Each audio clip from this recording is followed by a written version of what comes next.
நம்ம டிவில பார்க்கக்கூடிய அட்வர்டைஸ்மெண்ட்டை நம்பி ரியலா ட்ரை பண்ணி பார்க்கலான்னு போனா ரொம்பவே மோசமா இருக்கும். எப்படி இந்த அளவுக்கு நம்மள ஃபேக்கா ஏமாத்துறாங்கன்னு தெரியுமா?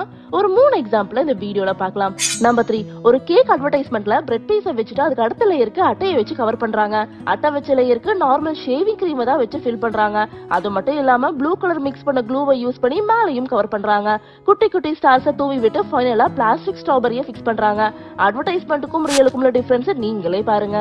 நம்பர் 2, பிரெஞ்ச் ஃப்ரைஸ் அட்வர்டைஸ்மெண்ட்டை எப்படி பண்றாங்கன்னா, ஒரு ஸ்பாஞ்சை எடுத்துக்கிட்டு அதுல குச்சியை சொருகி விடுறாங்க. அந்த குச்சியில பிரெஞ்ச் ஃப்ரைஸை குத்தி விட்டு ஃபைனலா பாக்குறதுக்கு ஸ்ட்ரைட்டா இருக்க மாதிரி பண்ணிடுறாங்க. அதை தூக்கி பாக்ஸ்ல வச்சிருவாங்க. பாக்குறதுக்கு நிறைய இருக்கிற மாதிரி நமக்கு ஃபீல் ஆகும். இதுதான் அட்வர்டைஸ்மெண்ட்டுக்கும் ரியலுக்குள்ள டிஃபரன்ஸ். நெக்ஸ்ட் பாக்குறதுக்கு முன்னாடி மறக்காம சேனலை சப்ஸ்கிரைப் பண்ணிருங்க. நம்பர் 1, பீட்சா ஆடுக்கு தனியா ஒரு க்ளூவை ரெடி பண்ணி கட் பண்ணிருக்க பீட்சாவோட சைட்ல அப்ளை பண்ணிடுவாங்க. அப்பதான் ஆட்ல காமிக்கிற மாதிரி பீட்சாவை தூக்கும் போது ரொம்பவே சீசியா தெரியும். ஆனா அது வெறும் க்ளூ தான். நன்றி, நாளை சந்திப்போம்.